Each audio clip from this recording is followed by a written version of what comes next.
7나노, 5나노 공정에서 삼성의 파운드리를 쓰겠다라는 게 지금 앨런 머스크의 생각인 거고요. 그러면 봐야 될 종목들은 뻔하죠. 미국 장비가 대체가 안 되는 장비가 있습니다.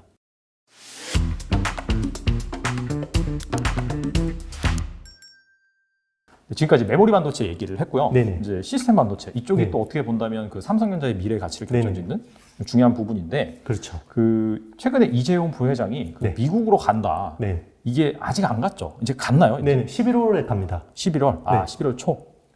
초가 될지 말이 될지는 잘 모르겠습니다. 잘 모르는데. 네, 아직 결정되지는 않은 것 그렇죠. 같고요. 이게 갔다는 것 자체가 네네. 지금까지 계속해서 언급되어 온 네네. 미국의 그 파운드리 증설, 네네. 이 부분 때문에 사실상 네네. 간다라고 볼 수가 있잖아요. 맞습니다. 네. 근데 거기에서 뭐 또 테슬라를 또 고객사로 삼아서 네네. 뭐 이렇게 한다, 그런 얘기도 좀 나오고 있어요. 네네.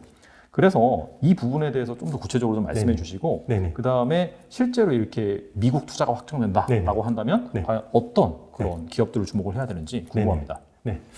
굉장히 핵심적인 그 요점을 딱딱 집어서 잘 질문을 하시는 것 같습니다. 굉장히 네. 핵심을 잘 짚으시는 것 같은데요. 감사합니다. 네. 네네. 일단은 미국으로 가는 거는 파운드리이기 때문에 가는 겁니다. 결국 바이든 대통령이 가장 중점적으로 진행하는 사업이 칩스 포 아메리카. 그러니까 네. 미국 반도체 굴기거든요.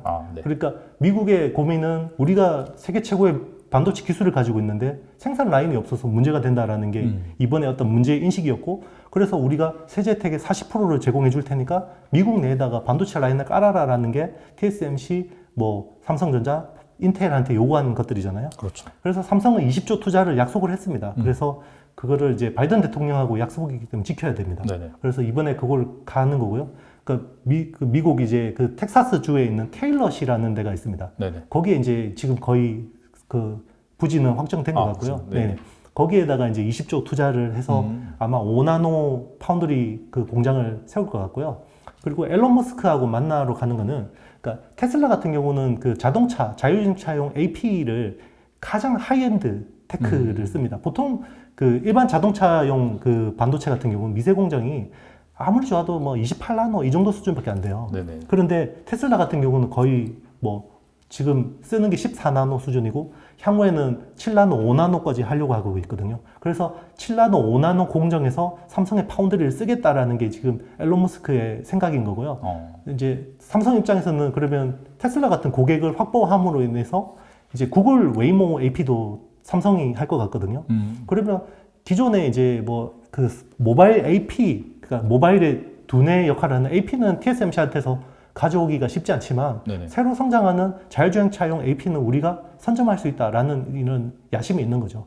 그런 부분에서 아마 앨런 머스크하고 협력을 할 것 같고, 그리고 테슬라가 뭐 연간 50만 대, 100만 대밖에 팔지 않는 회사지만 굉장히 어떤 브랜드 가치라든지 성장성이 높은 회사이기 때문에 향후 그러니까 전장 부품 쪽을 협력을 할 수 있습니다. 반도체도 그렇고 디스플레이도 그렇고 센터피시아에 디스플레이 들어가고, 네네. 그리고 이제 삼성은 하만을 가지고 있잖아요. 그렇죠. 하만에 또 전장 부품, 디지털 콕핏 이런 것들을 또 적용할 수 있는 거고요. 그런 걸로 협력을 해서, 그리고 삼성전기에 그 자동차용 카메라를 또 납품할 수 있고, 네. 5천억 규모의 또 계약이 된 걸로 지금 뭐 언론 보도가 되고 있죠. 네네. 그런 식으로 이제 뭔가를 다 마무리를 짓고 오는 게 어떤 이번 출장의 역할이 아닐까. 그러면 봐야 될 종목들은 뻔하죠. 파운드리 관련주들을 봐야 되고, 그리고 자율주행차 전장 부품주를 봐야 되는 겁니다.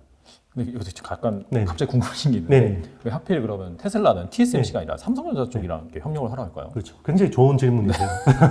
질문을 너무 잘하시는 것 같습니다. 말씀을 너무 잘해주세요. 네. 일단 그 파운드리 시장을 놓고 네. 보면요, TSMC는 전 세계 56%를 장악하고 있는 회사입니다. 완전 거의 뭐 그렇죠. 네, 독과점이죠. 독과점이죠. 네네. 삼성은 17%밖에 안 됩니다. 네네. 그럼 56%짜리 회사하고 17%짜리 회사를 놓고 볼 때 당연히 TSMC한테 맡기면 좋겠죠. 테슬라 입장에서는. 그런데 테슬라가 연간으로 해봐야 10모델 AP 해봐야 몇십만 대 수준입니다. 그런데 TSMC한테 줄 서 있는 고객들을 보면요, 보통 몇 억 장씩. 그러니까 애플이나 네네. 뭐 엔비디아나 AMD 같은 회사들은 보통 칩을 몇 억 장씩 맡기는 회사들이거든요. 그러면 테슬라가 장기적으로 굉장히 유망한 고객이겠지만 당장에 이런 고객들 제쳐놓고 대응해 줄 만큼의 어떤 니즈가 없는 거죠. 그런데 삼성은 또 다른 거죠.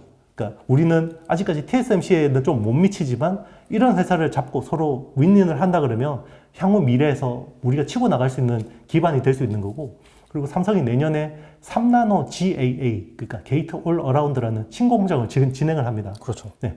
그거를 진행한다 그러면 누가 고객사가 의뢰를 해야지 진행을 할 거 아닙니까? 그죠? 네. 만들어서 메모리처럼 지금겨 놓을 수가 없거든요. 그렇죠. 파운드리는. 네네. 파운드리는 주문이 들어와야지 만드는 겁니다. 그렇죠, 그렇죠. 그렇기 때문에 이제 고객의 물량을 받아서 그 공정을 테스트할 수 있는 좋은 파트너를 만난 거로 보시면 됩니다. 그 딱 들어보니까 경제 논리에 의해서 네네. 삼성한테 맡기는 것이 테슬라 입장에서는 좋겠네요. 맞아요. 네. 왜냐하면 TSMC가 삼성처럼 잘 대응을 해줄 수가 없습니다. 그렇죠. 네. 워낙 줄 서 있는 고객들이 맞습니다. 지금 많으니까. 번호표 이만큼 뽑고 있는데 이걸 그렇죠. 그러면 테슬라한테 잘해주려면 네. 여기를 기존 고객들 마음 상하게 하고 네네. 뭔가 이 자리를 빼줘야 되는 탭을 빼줘야 되는데 그게 쉽지 않은 상황입니다. 알겠습니다. 그리고 네. 아까 또 말씀하시다가 만 그런 부분 네네. 있잖아요. 네네. 이렇게 이제 뭐 테슬라 뭐 수주 따내고 그다음에 네네. 파운드리 공장 짓고 한다면 네네. 주목해야 되는 종목? 네. 그래서 이제 일단 대표적으로 뭐 뭐가 있을까요? 파운드리 쪽에서는 보시면 사실 그 미국 반도체 굴기잖아요. 네네.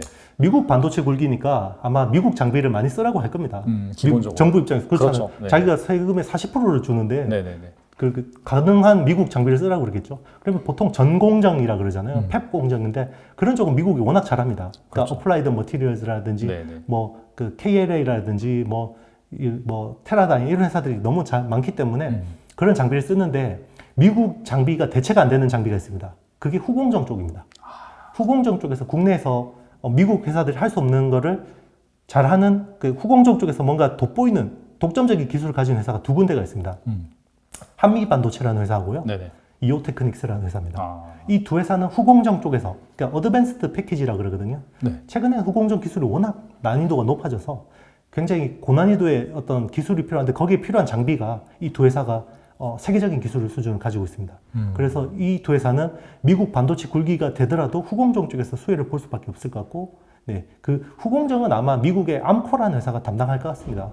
아, 그 패키징을 하는. 네네. 테스트를 하고. 아, 패키징하고 테스트는 네네. 미국의 암코가 담당하고 네. 그 암코의 장비를 납품하는 회사가 한미반도체 이오테크닉스 정도로 보시면 되겠고요. 그리고 이제 그 외에 이제 소모품들 있잖아요. 소켓이라든지 그리고 기판이라든지 맞습니다. PCB라든지. 네, 그런 쪽은 이제 수혜를 국내가 볼 수 있는 거죠. 예를 들면 뭐 TSE라는 회사는 프로브 카드랑 소켓을 하고 그렇죠. 테스트 쪽이죠. 그렇죠? 네네. 네. 그리고 리노공업도 이제 저기 소켓을 납품하고 뭐 이제 그리고 뭐 후공정 쪽에서 뭐 핸들러 이런 쪽은 이제 뭐 그런 쪽도 이제 테크윙이라는 회사가 좀 일부 할 수 있는 거고요. 이제 그런 수혜들을 좀 볼 수 있다고 보시면 되겠습니다.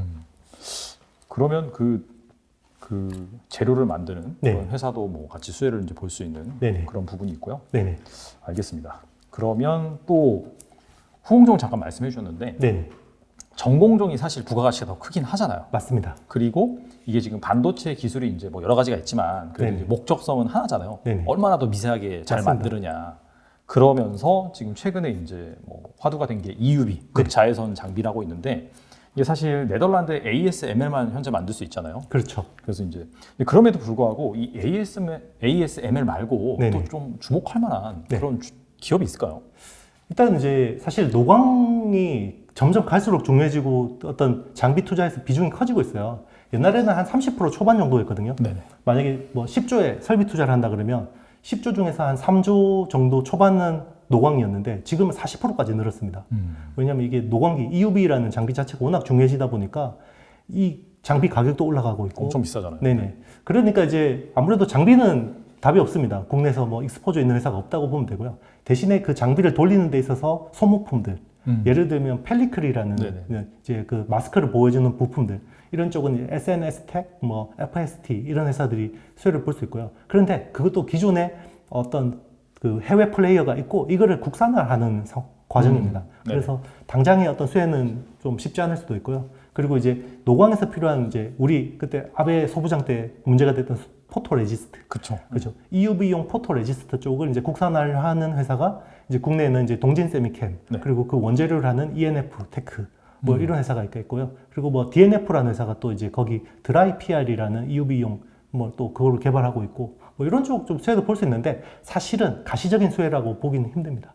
그냥 약간 좀 기대감을 가지고 맞습니다. 있다라고 이제 그 보시면 정도로 되는 보시면 거고. 되겠습니다. 네. 그러니까 뭐 이게 만든다 그게 아니라 지금 네네. 기술 개발을 하고 있고 연구 개발하고 있고 그쵸. 국산화를 하고 있다. 이 정도. 국산화는 일단은 하긴 해야 되는 어느 맞습니다. 정도 부분이 네. 있으니까 이제 그런 관점에서 약간 좀 삼성전자가 뭐 지분 투자 네. 뭐 그런 기업들도 좀 보면 좋겠다라는 생각이 맞습니다. 들기도 하네요. 네. 아무래도 좀 피를 섞었으니까 그렇습니다. 뭐 전반적으로 이제 그쪽 쓰기 위해서 노력을 하겠죠. 예, 그렇죠. 네, 알겠습니다. 좋은 말씀 감사하고요.